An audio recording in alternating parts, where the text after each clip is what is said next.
Hey, friendo, Steve here. And Larson. And welcome back to Going In Raw, the only pro wrestling podcast you need to be listening to right here at youtube.com/Steve and Larson, and available wherever podcasts can be found. Yeah. And this is Matt Chat. It is Matt Chat. This That's is, right. This is the show where we solicit the video questions and some text questions from the friendos via Patreon at patreon.com/Steve and Larson. If you want to be involved in Matt Chat, it's $20 per month. If you only want to do like a handful of questions, like 4 questions, 1 per week for the month, $20 gets you a friendo care package, and it gets you the ability to participate here on Matt Chat. It's one of my favorite shows that we do. Yeah, that's right. I love throwing it out there to the friendoverse, seeing what they have to ask, seeing what they how they feel about the product as it currently stands. And yeah, it's good stuff. I love Matt Chat. It is. It's a good show. Fun show. A lot of fun. Yeah. Got a lot of questions today. A lot of good questions. Some great questions. Let's kick things off with There's Thabata. Which podcast was better? The CM Punk on Art of Wrestling or Jon Moxley on Talk is Jericho? Thanks, guys. Thank you, There's Thabata. It's a good question. I like this question. Yeah, I like this question a lot. I do kind of feel that there's I'm going to argue one side, you argue the other side. However, I do think that these two podcasts, groundbreaking podcasts, illuminating podcasts, are kind of two sides of the same coin, man. I think that there are two issues right now in wrestling that really need to be addressed by WWE in terms of, in not just wrestling, but WWE specifically, and that is their lousy creative, Vince McMahon's micromanaging of the creative, and I think there is how these wrestlers are able to their bodies are able to handle the tough schedule that WWE has them going through. And I think both of these podcasts sort of illustrated two sides, both those arguments. Punk talked a lot about just how wrestling treated his body, how the WWE sort of treated his body. Not very well, apparently. He didn't really dive too deep into creative stuff, but Moxley talked almost exclusively about creative stuff. So I'll just take the Punk side of things. There's one thing that kind of matters most, and that's the health of these wrestlers. And CM Punk talked super in-depth about it. In fact, he talked so in-depth about it, him and Colt Cabana got sued by Chris Amon, one of the trainers there at WWE. And so I think given that the health of a professional wrestler is probably paramount to living, I would say the CM Punk podcast. Also, it got there first. Also, he did it on Thanksgiving. It's true.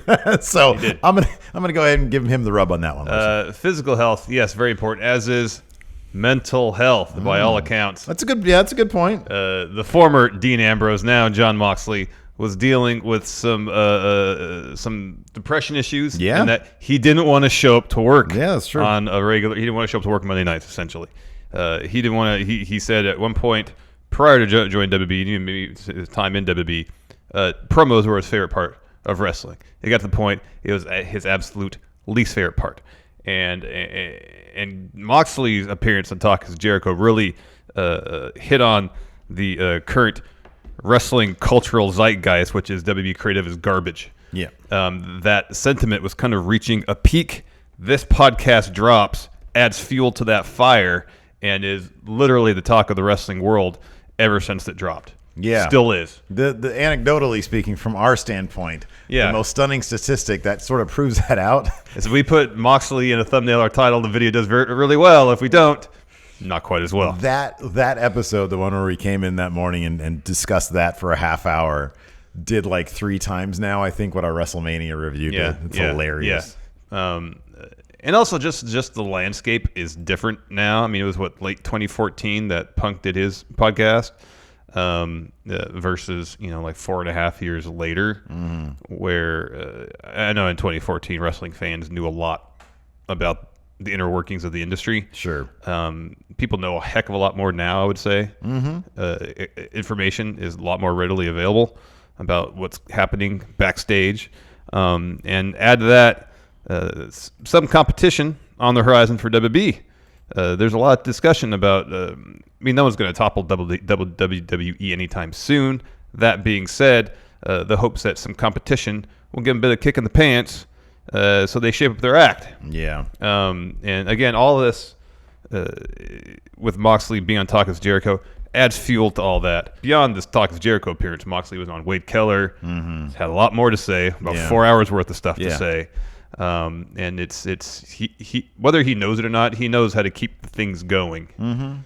And which just benefits him, keeps his name in the news, gets his name out there, especially now that he's starting to do shows. Also, I mean, he's a name that is definitely on par with CM Punk. Oh, yeah. I mean, they're both main event level guys, and so people really pay attention. On top of that, you mentioned it, All Elite being a thing, and him being kind of the Lex Luger of this latest round of wrestling wars, if you will, is pretty significant. I mean, he's a bigger name, I think, than Lex Luger was when he was around. And Dean Ambrose really opened up to a lot of stuff and validated a lot of the stuff that we had sort of speculated. I mean, honestly, the creative in WWE has gone downhill even in the past 2-3 years. Oh, yeah. It's gone downhill. I mean, you had the whole, everything Baron Corbin that just was a thing, 6 months ago. And that was supposed to lead to changes. And the changes we saw have not been significant. They have not been meaningful or lasting. Yeah. I mean, we're at the point where the McMahon shakeup, I mean, where's the revival now? It's like, they have a bit more prominent a spot, but we're only a couple weeks removed from Usi Hot. We're still doing cartoonish clown stuff. Or the revival of shaving each other's backs. Yeah, exactly. So, things haven't really changed, and ratings seem to be sort of, they're still really, really down. But, every week, some weeks, I think this week Raw was up a little bit. A little bit, yeah. And, the second hour of all of them did the best this past week of Raw. Yeah, I don't know what has to change, man. I really don't. We're back with, Brock Lesnar might be Universal Champion. Yeah, which is not exactly where we want to be.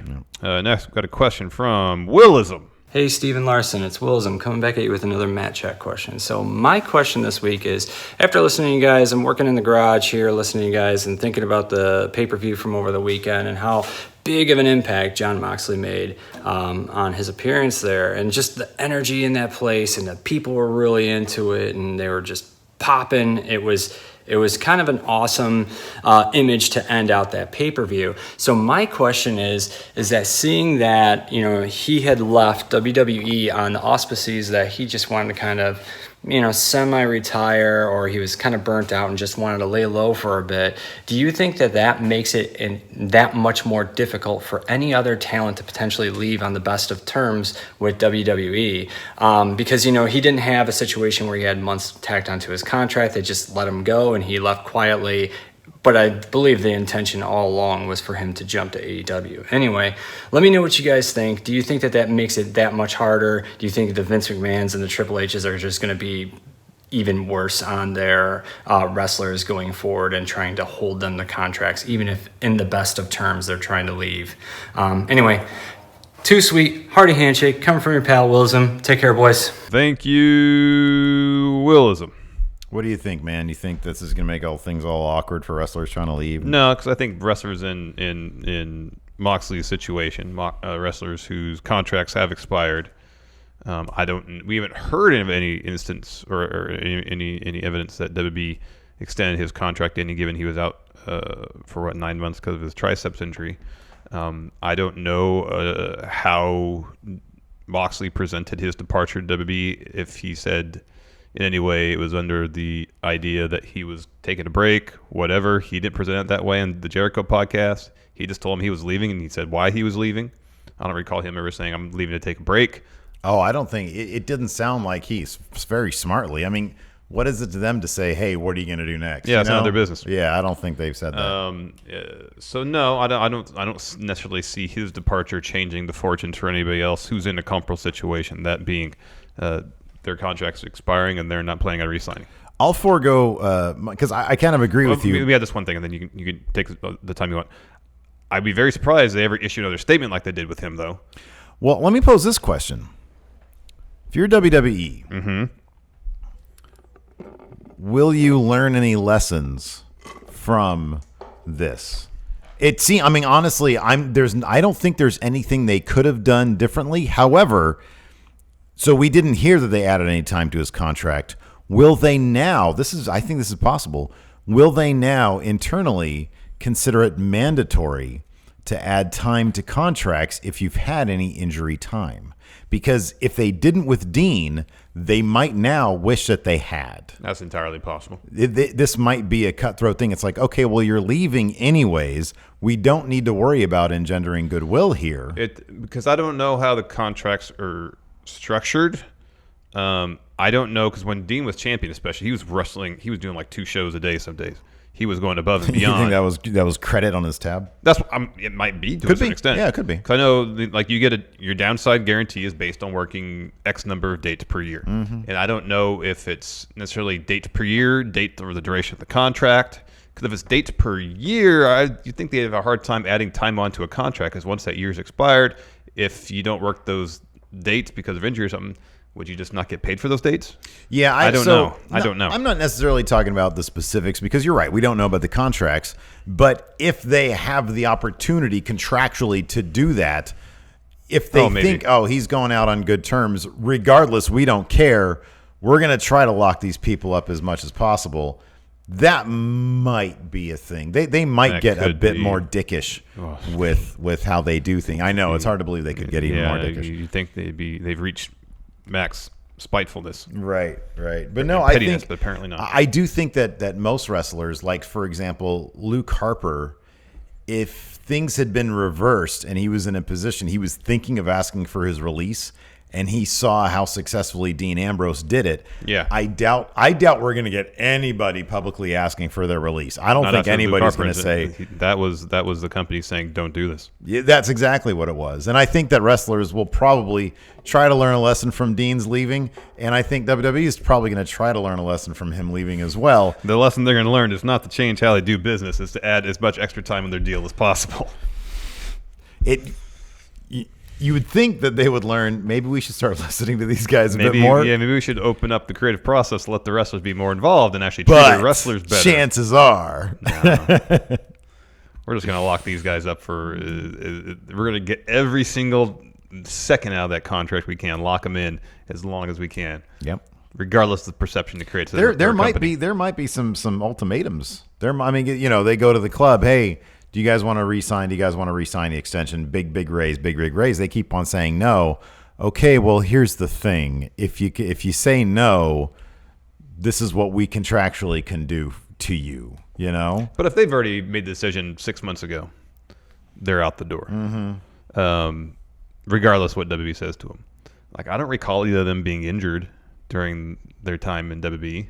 At least not. Oh yeah, me neither. Long enough to justify adding a significant I'm just term thinking to their that contract. But I mean, like, if it's a situation where, yeah, you're injured, you're out 3 months, and the language in the contract says that they can do that, fine. But if they try to throw up some ultimatum, well, we can keep you around for an extra 3 months. Well, why? Yeah. And if there's no good reason, then you call their bluff. Oh, no. I'm just saying they can get their lawyers to figure out some sort of. They get your own lawyers in legally to figure out why their lawyers are full of BS. Yeah. No, I'm just saying I could see WWE being dicks about it. Yeah, they would be. That's absolutely. That's my totally, point. Completely. Next, got a question from Xena64. Salutations, friendos. So let me add some perspective first. Wild card rule sucks. The creative sucks.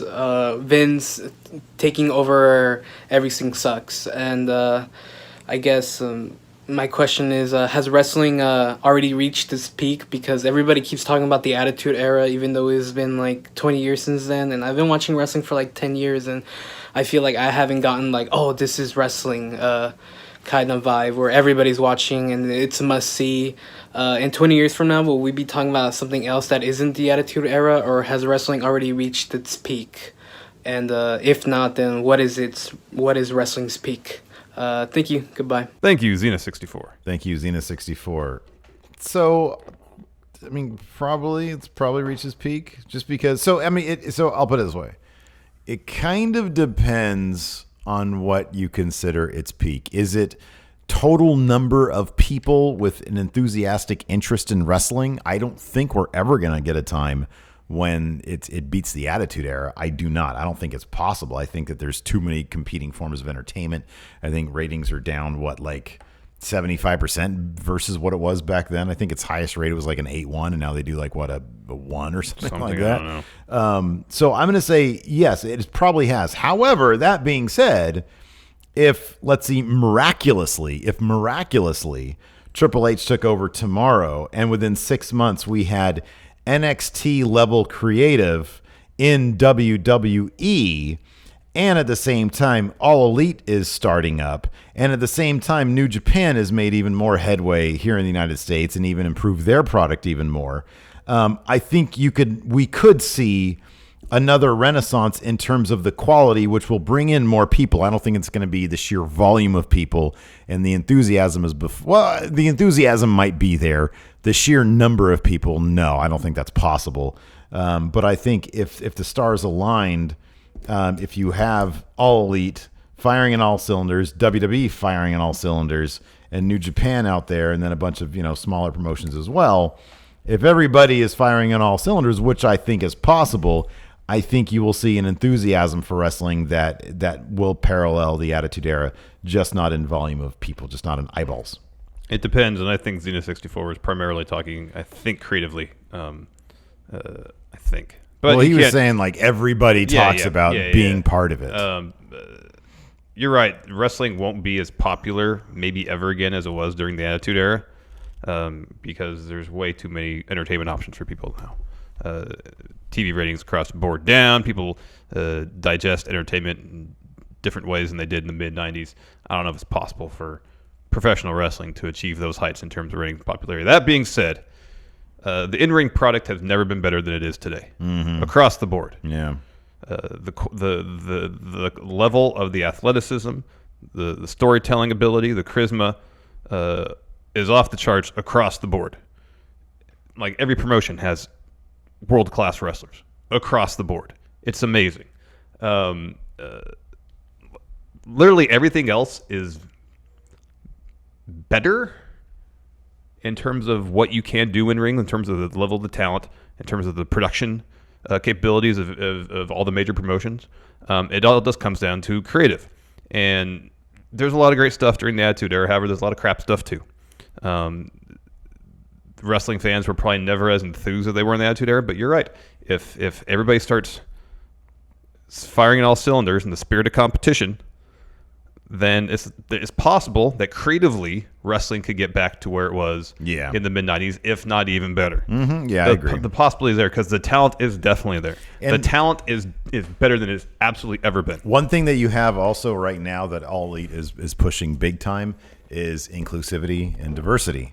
And when you bring that into the equation, you're reaching out to a much larger demographic than you have right now, which just adds enthusiasm. It adds eyeballs. So I think that the potential is there for the enthusiasm to rival and even surpass the Attitude Era.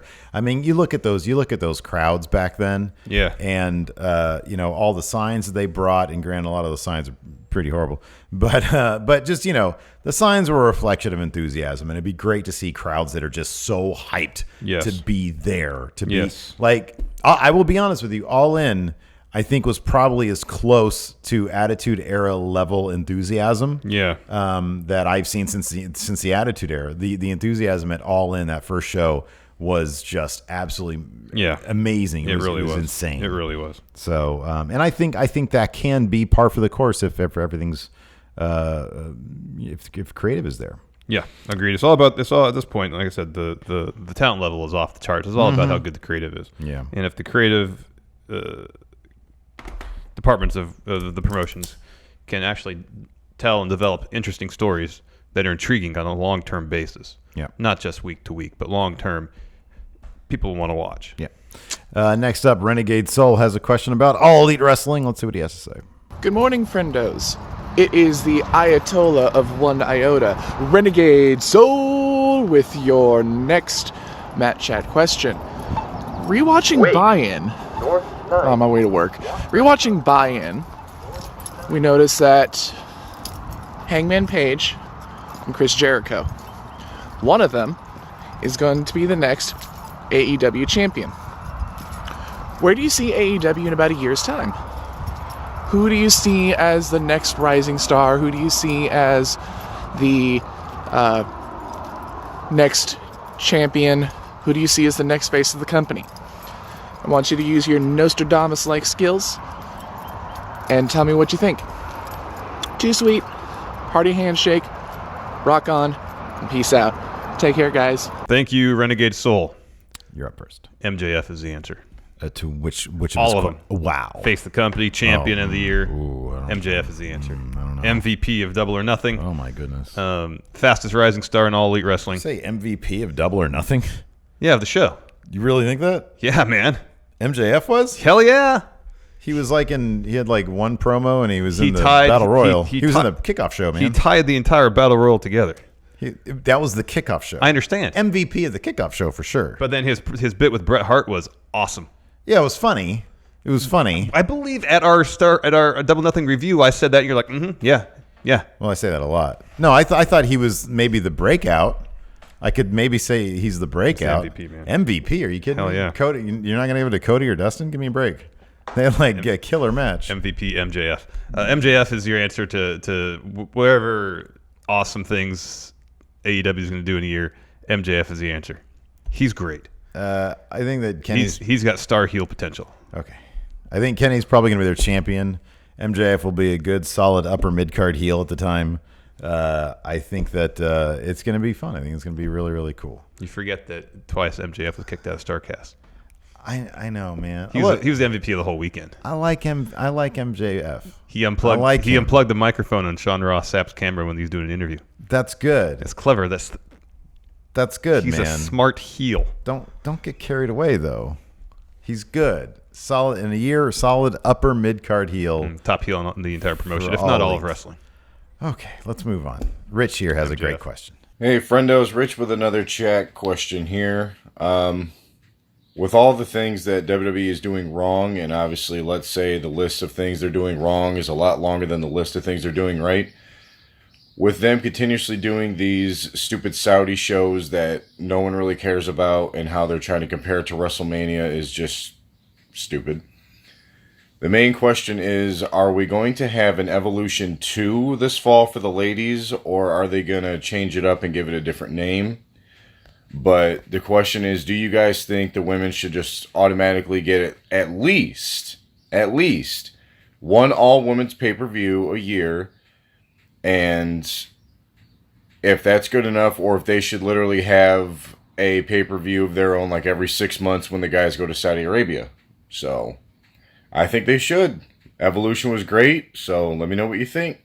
Too sweet. Handshake. Bye, guys. Thank you, Rich. Thank this is a great question. Rich. Great question. I go first. Yeah. Yes, absolutely. Evolution was awesome. It was the best pay-per-view last year. Yeah. WWE pay-per-view last year. It probably was. It was really, really good, and it showcased it was like a true cross-brand showcase, the way a cross-brand showcase should be. It was terrific, man. It exposed a wider audience to like people like Tony Storm, Shayna Baszler. It was absolutely terrific. Yeah. Hell yeah, man. Why not? What are we getting next? Stomping Ground? Who cares about Stomping Grounds? That logo That is terrible. Terrible. No, that's trash. Nobody wants to see that. That's terrible. Let's get Evolution back, dude. Hell yeah, man. Evolution was the best WWE pay-per-view of 2018. I won't say might. It was. The quality of matches across the board, top to bottom, were better than pretty much any other WWE pay-per-view that year. The main event, the co-main event, that Falls Count Anywhere match. Oh my God. The Extreme Rules match between Yeah, Charlotte it's terrific. and Becky Lynch was great. Oh, Last Woman Standing, that's what it was. Was great. Even the main event, the proper main event, the Nikki Bella Ronda Rousey match was pretty decent. Mae Young Finals, quality stuff. Seeing Shayna defend that, or they had the NXT title match between Shayna and Kyrie, that was great too. Yeah. It was all great. Yep. It's a great show, top to bottom. Yeah. I want great shows. Give me great shows. Yeah.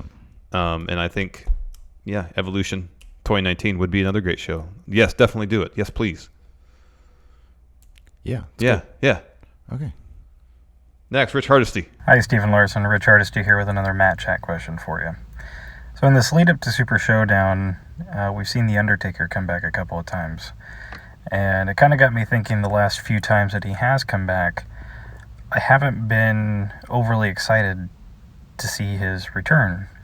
Part of it, I think, was there was kind of a nice bow tie wrapped up on his quote-unquote retirement match at WrestleMania. So it got me thinking, are you guys excited to see legacy members of the roster like your Undertakers, Goldbergs, Batistas, etc., come back? Or would it be better served to not see them come back and let their legacies kind of rest in peace? Pardon the pun. All right, guys. Hearty handshake. Too sweet. Take care. Thank you, Rich Hardesty. Do I go first?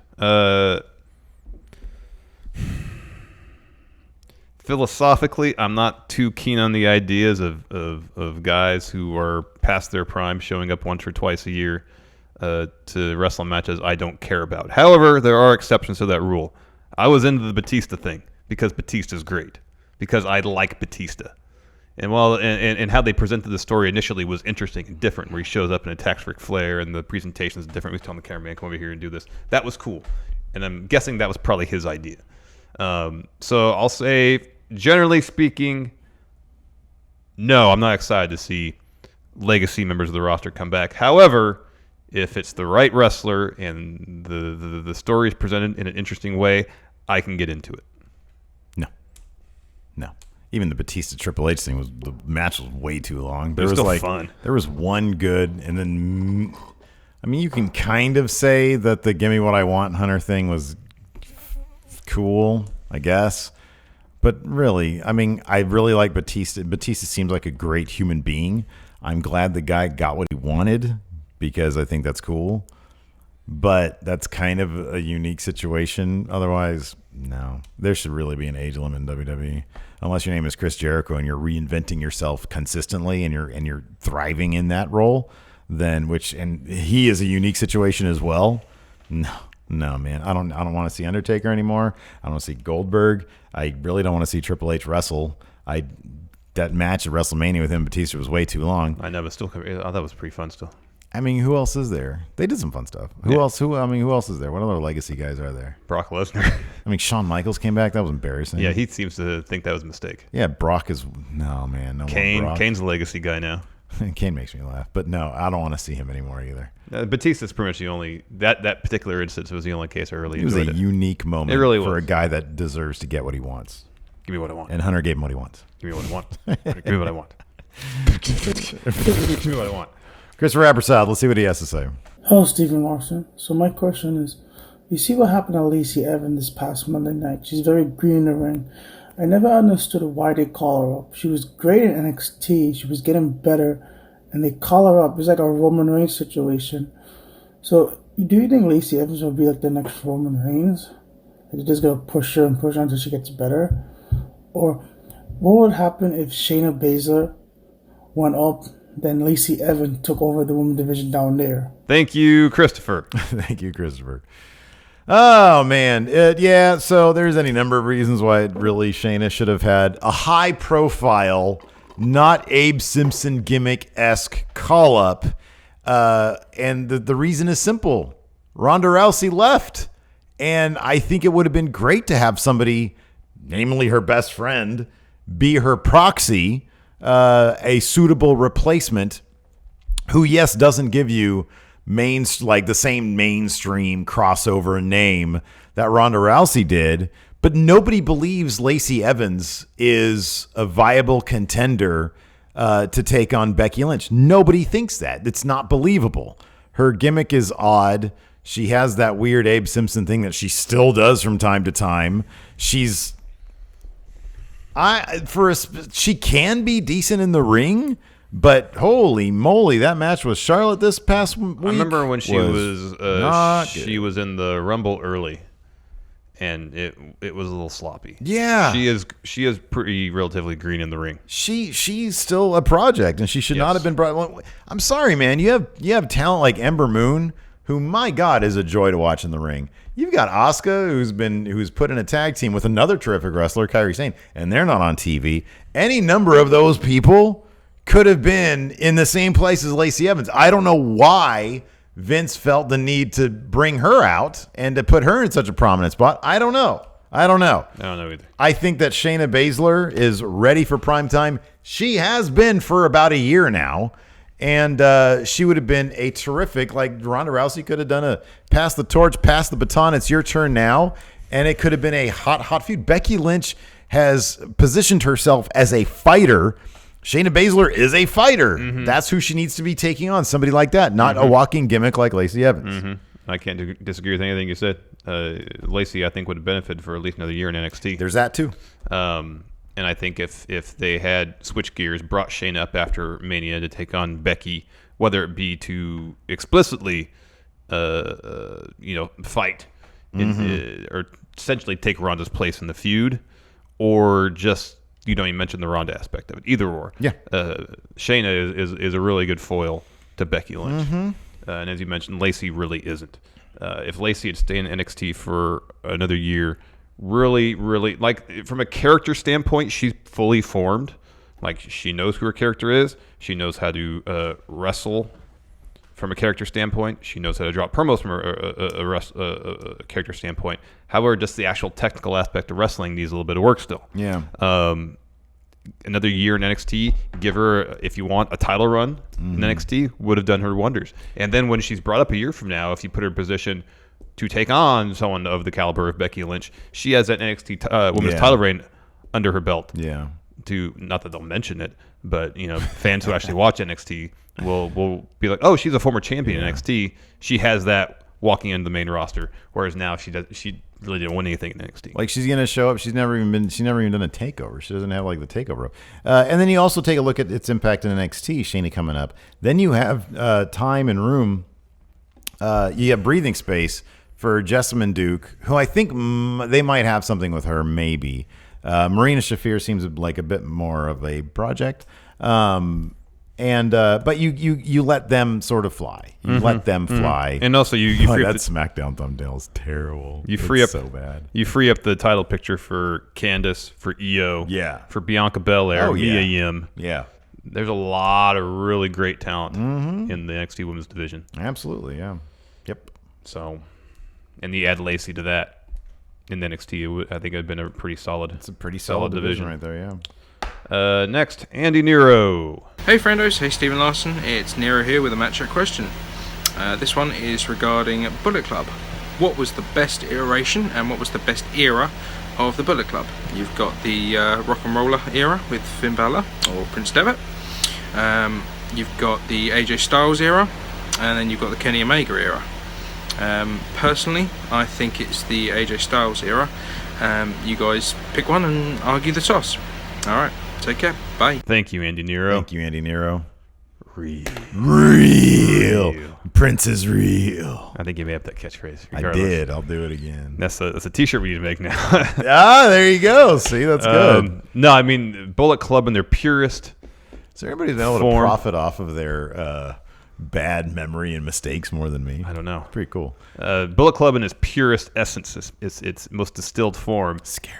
Yeah, is the scary Prince Devitt led Bullet Club. However, you cannot argue the most successful version of Bullet Club is when Kenny was at the helm. Totally. Kenny at the helm. Totally. Kenny at the helm, absolutely. From a creative standpoint, most interesting Bullet Club.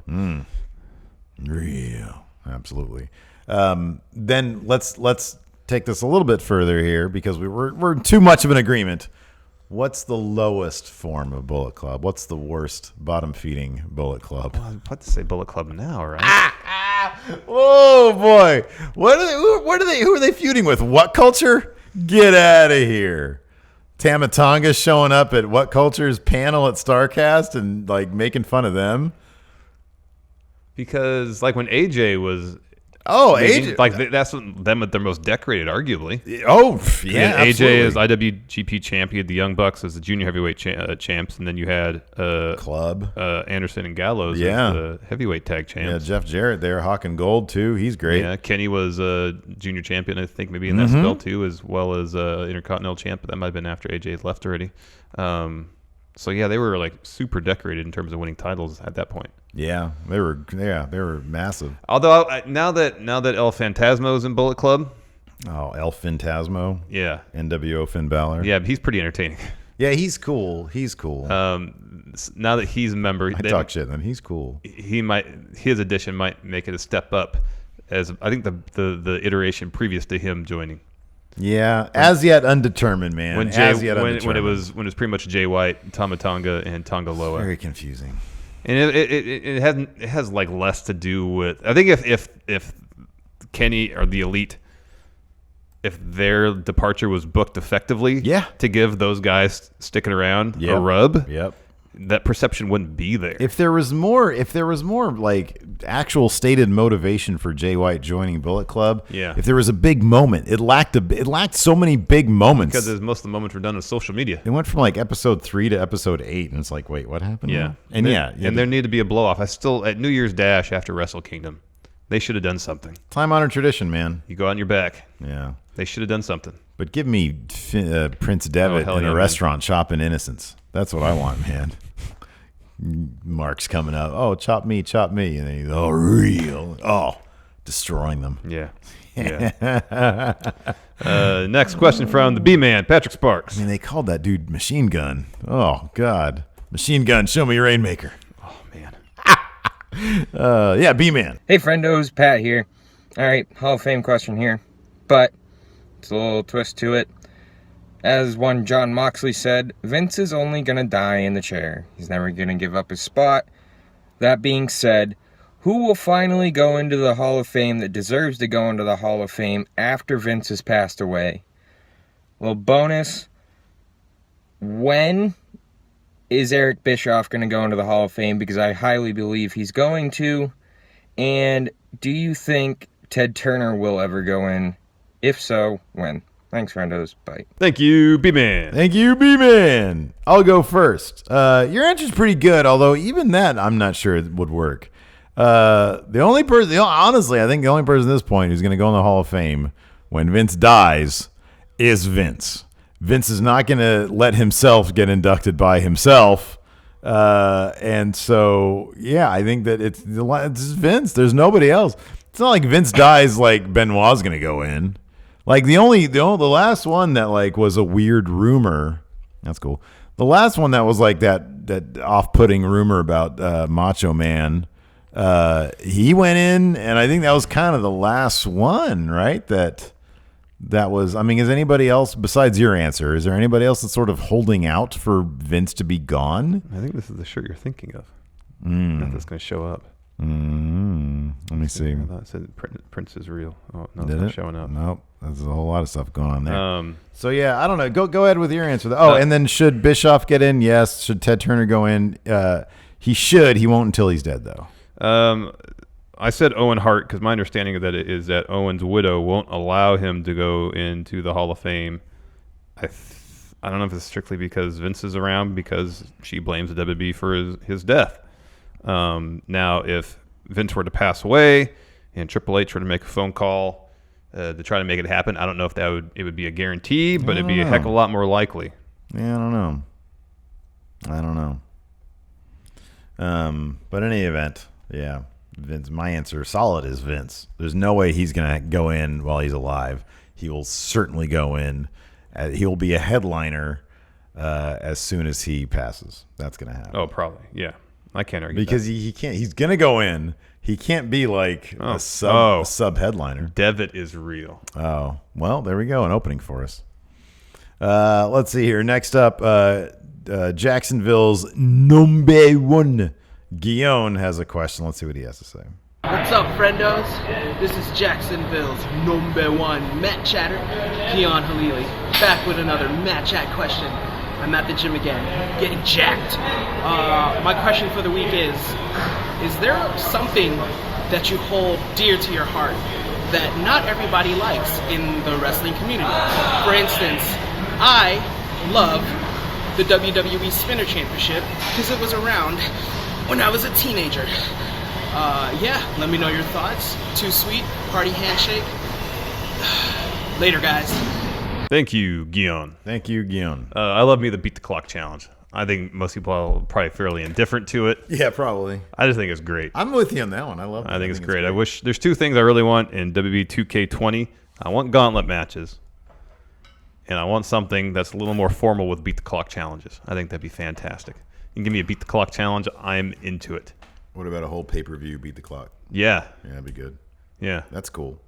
That'd be an interesting approach to a tournament. Rather than doing a tournament, is you have like 6 matches, and each subsequent match has to end sooner than the previous one. Mm-hmm. That'd be pretty cool. That'd be cool. I'd like it. Anyways, continue. Is there something you hold dear to your heart in wrestling and nobody else likes? Yeah, Jim Cornette. I think that I'm so confused by him because I get that he's old school wrestler. I understand that. But like the dude also, if you pay attention to his Twitter, he's like super liberal when it comes to his politics. And generally, people that feel or that believe in that sort of thing are like more open to diversity and inclusiveness. It's weird. Humans are complex beings, man. And yet he seems to like... He's the most conservative like wrestling guy there is. He thinks wrestling has to be a very specific thing. Two large men pretending to beat each other up. So I kind of have this theory about him that aspect of him is all fake, is all a work.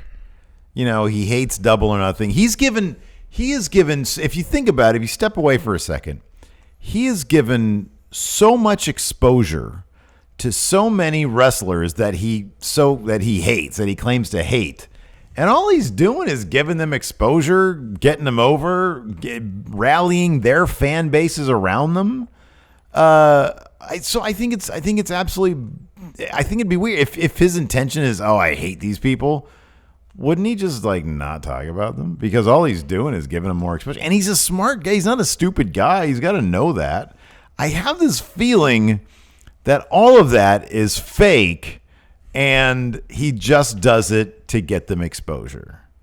I just get that feeling. I'm probably wrong. Yeah, about it that. probably is what it is. Like you said, people are complex, and maybe that's the one thing in his heart that he's super conservative about is wrestling has to be this, not that or that or that or that. That could be. I just get this feeling that that's not the case. But in any event, I think he's a wonderful wrestling historian. I wish we would see a lot more of that out of his Twitter account. Here's the thing too. Someone of his vast wrestling knowledge, if assuming we take him at face value, that your situation is not the case, that all this trash talk and whatnot isn't. It's real. A work. It's real. It's the shame that someone of that vast wrestling knowledge doesn't offer that to this generation and open his mind to what wrestling could be. Just imagine if that vast wealth of knowledge, if he brought that to this current generation who is eminently well versed in wrestling. There's a lot of people wrestling now are huge, massive fans who are trading tapes probably back when I casually did that a little bit. Yeah, sure, yeah. You're a pioneer, man. But we see Dave Meltzer and he's friendly with the Young Bucks and Cody and those guys. And imagine if Jim Cornette allowed himself to this younger generation talent to access his vast knowledge. That would be something else. Like he's I don't know how heavily involved he is with MLW beyond being doing on commentary. Yeah. But it's like MLW is they work with people that you know that I would think he's all anti, them. Yeah. I don't. It boggles my mind, and so the only conclusion I can come to is it's got to be fake because it's wrestling, and one of his things is wrestling. Kayfabe is alive, and so I just think that he keeps that alive through his character on Twitter. That's the only thing my brain can process because I can't process a guy who seems so open-minded in one realm and just so close-minded in another. To the point that, and then on top of that, he's giving all these people exposure. I mean, look at what his thoughts on Sonny Kiss did for Sonny Kiss. Everybody focused on Sonny Kiss. They all rallied behind him. They all think that he's the bee's knees. It's like. I don't know. I just feel like that's the thing. I don't know. It's a pretty extensive work because pretty much everybody's convinced that he's being legit. I get that. I know. But man, what a work it is if it was. I mean, it seems like the simpler explanation. He's just a complex. Humans are complex beings, man. Okay. Stephen M. Let's see what he has to say. How are we getting on for those? Firefly Funhouse, best thing on main roster TV right now. Bray is playing a binder. We had that Vince puppet was genius. So I know Power Rank 5, next 5 puppets that should be on it, or next 5 characters should be on it. Do you think wrestlers should go on the show, get themselves over, maybe those in the mid card? because it'd do wonders, the likes of Matt Hardy or something. And I think Bray should become the 24/7 champion and defend the title in the Firefly Funhouse. So, and how should Bray eventually debut on TV, even if that's going to happen? So, too sweet. Hardy handshakes. Thank you, Stephen M. Thank you, Stephen M. I came up with 4. Now, are these puppets or are these humans? These are all puppets. All right, good. Mine are all puppets too. So he's got a puppet of his brother. Mm-hmm. He can talk about how he has wanted to work with his brother, but WWE won't basically let him. Yeah.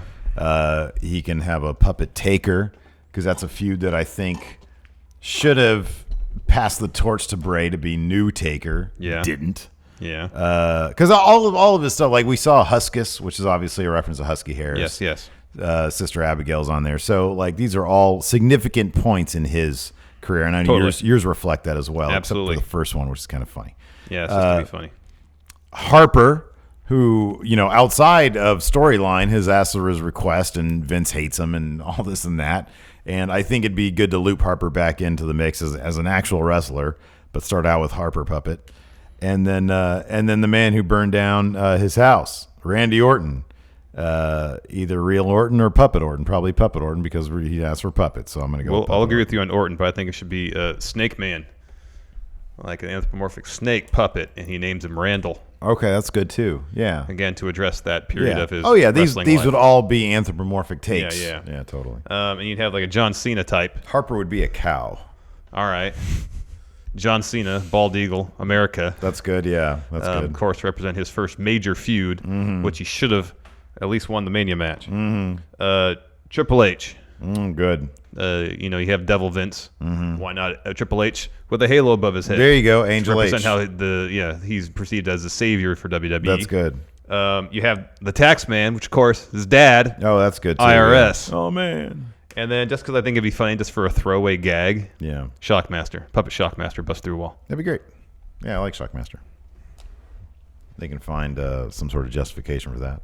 Yeah. I got 3 text questions next. First from Nemo. She says, Cedric Alexander tweeted out he misses 205 Live. The question is, would he be better off back there or to stay in the loser locker room? You go first. He would be more involved if he were on 205 Live. At this point, it'd be seen as a step back. A huge step back. But with the level of competition on 205 Live now, off the charts, I just don't. It depends what he wants. Does he want to go out there and showcase his abilities? Well, apparently he wants to be back on 205 Live. Yeah, it seems to be the case. And be involved on a regular basis on the program. And if that's what he really wants, then 205 Live is a better option. Either 205 Live or NXT, both of them are going to be seen as a step down.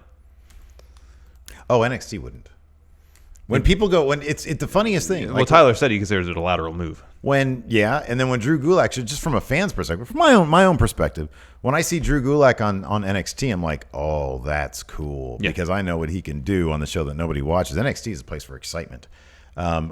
Job career-wise, maybe NXT. But NXT, if he goes to NXT, that's a massive showcase for his skills, assuming that he's involved. Yeah. I mean, the perception is that main roster is where you want to be. Oh, sure, yeah. Because it's the top of the mountain. Yeah, but I would rather be on it. I mean, if I'm a wrestler, I'd probably rather be on NXT than in the loser locker room for sure. I mean, I think EC3 would love to be back in NXT.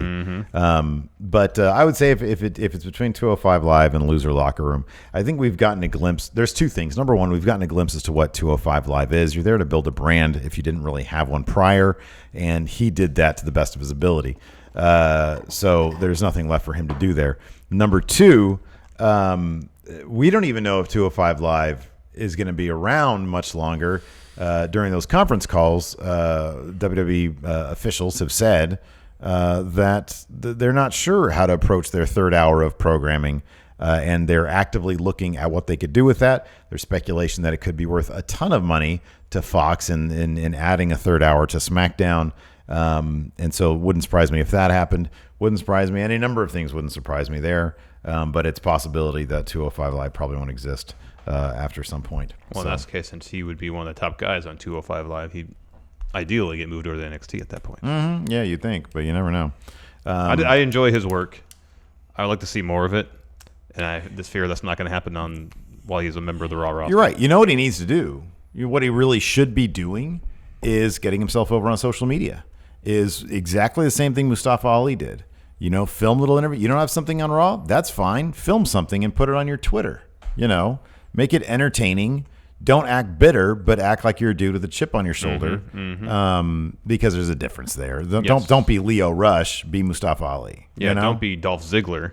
Right. Yeah. Yeah. Don't be in story Dolph Ziggler. Out of kayfabe, Dolph Ziggler is happy as can be. Yeah. Well, I'm sure. He's getting it. Man, how much do you think that payday is for Saudi Arabia? A lot. Probably a lot of money. His downside guarantee is pretty significant. Pretty hefty. Next text question from Luis Ariza. He says, this comes from Alex Ramirez from the Friendoverse, and here it is. What's your favorite bad match? Luis agreed with Alex in saying that it's Shawn Michaels versus Hogan at SummerSlam due to Shawn's overselling. Also mentions Antonio Inoki versus the Great Antonio. Okay, number one, what's your take on Michaels Hogan? Oh, it's a blast, man. It's hard. To me, it's so, because you look at stupid Hogan's face, and he's just like, he just has to go with it. I know. He knows what's going on. He does, and I love every second of it. That Shawn Michaels goes out there just to embarrass Hulk Hogan. I know. I love it. Oh, it's so bad. I love it. It's good. What do you think of Antonio Inoki versus Great Antonio? I love that too, man. Come on, Great Antonio, be a pro. Do your job. Be a pro. You're in there with a legend. You're not gonna get over shooting on Antonio Inoki. No. He just murders him. Oh, he just kicks him in the unconscious face. It's fantastic. So that being said, in kind of the spirit of that last one, yeah, sure. My favorite is Lex Luger versus Bruiser Brody in a steel cage match. Great pick. Where Brody just doesn't sell for awesome Lex. Pick. And Lex is basically crapping his pants. Great. It's so uncomfortable. That's awesome. It's so uncomfortable to see Lex like beg to get out of the ring. Yeah. It's great. Yeah. No, that's terrific. my favorite. I'm going to go with Hogan Warrior 98. I thought about that one too. I love to see two men who both think they're literally the biggest wrestlers on the planet, even in 1998 when Stone Cold was around. These two guys think that they are the end-all, be-all in wrestling still, and they are both having a different match. Each man is putting on a match that is nowhere close to being on the same page as the other guy, and it's so bad, but it is so hilarious. Both these old-ass leather guys are trying to get themselves over by, burying the other guy. None of it works. It's so bad. And their match went long, and then we didn't get to see DDP versus Goldberg on the pay-per-view. Which apparently was a pretty good match. Yeah. Final text question from the Hadley Doodley Champ. It says, here is my return to Matt Chat with a question from Alex Foster. Saying, we all know Russo is crazy about the idea of WWE and AEW secretly working together, but hypothetically, what if he's right? Ooh, can you guys come up with two scenarios where Triple H is secretly working with AEW, and one where Vince is secretly working with AEW? Steve, you can go first. Maybe.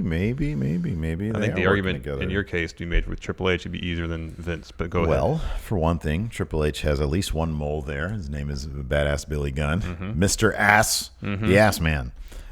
So obviously that's his liaison. That's his connect. He, texts the Ass Man, hey, wouldn't it be great if XYZ? How about what if Cody had my throne?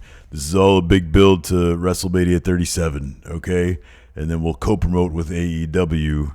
The old man's going to be gone by then. I've got it on good authority. So we're going to do a big co-promotion. We're going to blow up the internet, blow up the wrestling world. We'll have all the cool buzz. Here's the thing also. Listen. Here's the thing. Takeover, All Elite Takeover. You guys are going to take over All Elite. The secret deals that we signed with the Young Bucks that the old man doesn't know about. Oh, yeah. Did you guys get the wire transfer? Some stream of consciousness texting there from Triple H. It's a lot. It's a lot to write down. It's a lot. Like 5 paragraphs of stuff.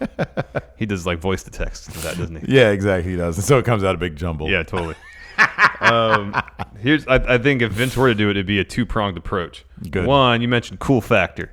He would be secretly helping out All Elite Wrestling, only for it to be unveiled that he's one of the masterminds behind to say, I can be cool too. Look at this. Look at this. Look at this. Good shit. Two is to show up Triple H. Oh, wow. Look, I can help book the show that's better than NXT. I can out indie you. Yeah. Oh, wow. Yeah. I'm surprised you didn't bring up that Triple H started working with AEW, so AEW would succeed, and therefore Vince would get super desperate, Raw WWE would be even more garbage. Vince would be kicked out. Triple H would rise to power. I don't know, man. You're playing with fire there because if Vince finds out, Triple H is fired.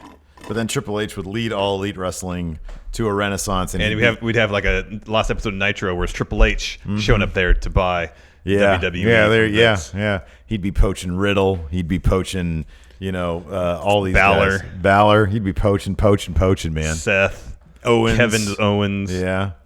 The entire Undisputed Era. The Revival. Oh, man. Be poach. That's what it'd be. Yep. Unfortunately, that's not the case. Maybe we can hope for Vince to retire. Anyways, that's it for Matt Chat. Thanks so much. You can participate in Matt Chat. You can have your video question or text question answered right here on the Patreon at patreon.com/Stephen Larson. Thank you so much for tuning in. Until next time, we'll talk to you later. Bye.